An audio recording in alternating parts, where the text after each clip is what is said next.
దీనికి జగన్మోహన్ రెడ్డి ఇప్పుడు కూడా ఆ డిఫరెన్స్లో బయటికి రావట్లా. నేనే ముఖ్యమంత్రి అన్న టైంలో దానికి 15 కోట్ల రూపాయలు ప్రజాధనంతో ప్యాలెస్కి తాడేపల్లికి బాగా ప్రజల సొమ్ముతో వాడేశాడు.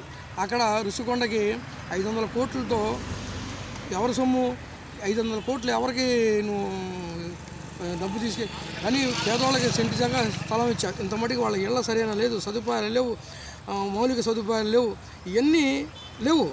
లేకపోయినా నేనేదో ఇచ్చేసాను, నేనేదో చేసేసాను. ఇటుకో ఇల్లు కట్టారు చంద్రబాబు నాయుడు, 90% అయిపోయినాయి, 10% చేసి వాళ్ళకి ఇచ్చేయచ్చు కదా. అది ఇవ్వాల. ఎంతసేపుకి అభివృద్ధి కాదు, వినాశనానికే పాలు పంచుకున్నాడు. ఎవరేమన్నా సరే వాళ్ళకి తొక్కేస్తాం. ఒక రాక్షసుడు పోతే దీపావళికి పండగ చేసుకుంటారు. అలాగా ఒక రాక్షసుడు పోయాడని చెప్పి ప్రజలు హృదయంలో నుంచి ఉప్పొంగి వచ్చేసారు. అలా ఉంది ప్రజలు. ఇతను చేసిన ప్రతిదీ కూడా అభివృద్ధి లేదు, పరిపాలన మీద దృష్టి లేదు. ఎంతసేపుకి సజ్జల రామకృష్ణారెడ్డి వస్తాం, వీళ్ళేమో ఎమ్మెల్యేలు రాని, ఎంపీలు రాని, మంత్రి, వీళ్ళందరినీ పక్కన పెట్టేసి నియంత్రణ పరిపాలన సజ్జల రామకృష్ణారెడ్డి చేశాడు తప్ప నేను దానికి ఏంటని కూడా ఈయన ఏ రోజు సమీక్షించుకోవాలి.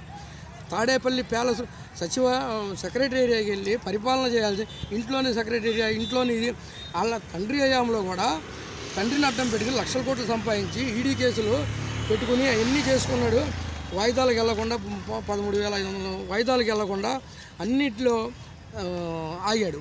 ఇప్పుడేమో ఆ రోడ్డు చంద్రబాబు నాయుడు పుణ్యమా అని అక్కడ ప్రజలకి 2.5 కిలోమీటర్ తిరిగి రావాలి. అది కూడా వాళ్ళు చాలా అద్భుతంగా వదిలిగాని అందరూ ఆనంద బాష్పాలతో ఆనందపడిపోతున్నారు, పండగ వచ్చినట్టు ఉన్నారు.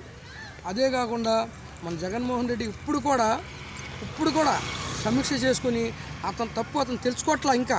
ఇంకా చంద్రబాబు నాయుడు ఇదెందుకు నువ్వు పరిపాలన సరిగ్గా చేసి ఉంటే చంద్రబాబు నాయుడు ఎందుకు చూడు? 30 ఏళ్ల పరిపాలనలో రాజు ఏకదాటిగా ఉండటానికి నువ్వు రాజు కాదు కదా. ప్రజలు ఎన్నుకున్నవాడు ముఖ్యమంత్రి. నిన్ను పరిపాలించి మమ్మల్ని అందరినీ శుభ్రంగా చేయమని నిన్ను ఆ పీఠం ఎక్కించారు. నువ్వు ఆ పీఠానికి ఏం కుక్కని తీసుకెళ్ళి సింహాసనం ఎక్కిస్తే కుక్క ఏం చేసింది? కుక్క పనులే చేశాడు తప్ప ఏంటి మనిషి పనులుగా ఏది చేయలే జగన్మోహన్ రెడ్డి. మనం తిట్టాల్సిన అవసరం లేదు. మాకు చంద్రబాబు నాయుడు ఒకటే అన్నాడు, మనం కక్షలో కార్పణ్యాలు కాదు, మనం అందరం సుభిక్షంగా ఉండాలి, మనం అందరూ అభివృద్ధి చేయాలి.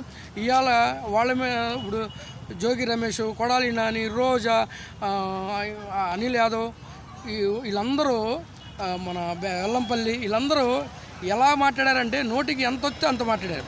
వీళ్ళకి భవిష్యత్తు పోగొడుతున్నాడని చెప్పి వాళ్ళు చూసుకోవాలా.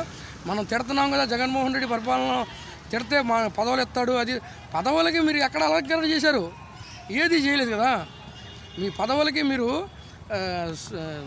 ఒక వార్డులో పంచాయతీ వార్డులో నెంబర్ చేసే పనులు కూడా మీరు చేయలేకపోయారు. ఎమ్మెల్యే మంత్రులు అందరూ డమ్మి. ఈయనే నియంత పరిపాలన చేసుకొచ్చాడు. అన్ని వ్యవస్థల్ని గాడిలో పెట్టి తొక్కేశావు. ఈ గాడిలో పెట్టలా, తొక్కి అవతల పడేసావు.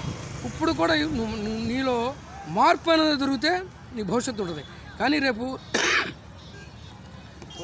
వైఎస్ఆర్సీపీ మనుగడ ఉండదు. కళ్ళు మూసుకొని 5 ఏళ్ళు అయిపోతాయంట. కళ్ళు మూసుకొని కూర్చో ఇంట్లో, కళ్ళు తెర మాకు 5 ఏళ్ళు అది వదిలేసి సుభిక్షంగా చేయాలి. అసలు పరిపాలన నువ్వు పరిపాలనకి ఎక్కడికి సహకరించుకున్నావు? కక్షలు ఎవడైనా అంటే 3rd డిగ్రీ, ఆ త్రిపురాలకి 3rd డిగ్రీ, పట్టాభికి 3rd డిగ్రీ, ఈ అవినాష్ వీళ్ళందరూ వంశీ ఎవరు ఏం తిట్టకుండా ఉన్నారు? వీళ్ళందరూ భవిష్యత్తు నాశనం చేస్తున్నారని వాళ్ళైనా తెలుసుకుని ఉంటే వాళ్ళ భవిష్యత్తు వాళ్ళందరికీ ఏం చేయడు? సెక్యూరిటీ పెట్టాడు చంద్రబాబు నాయుడు. ఇళ్ళ మీద వెళ్ళి మనోళ్ళు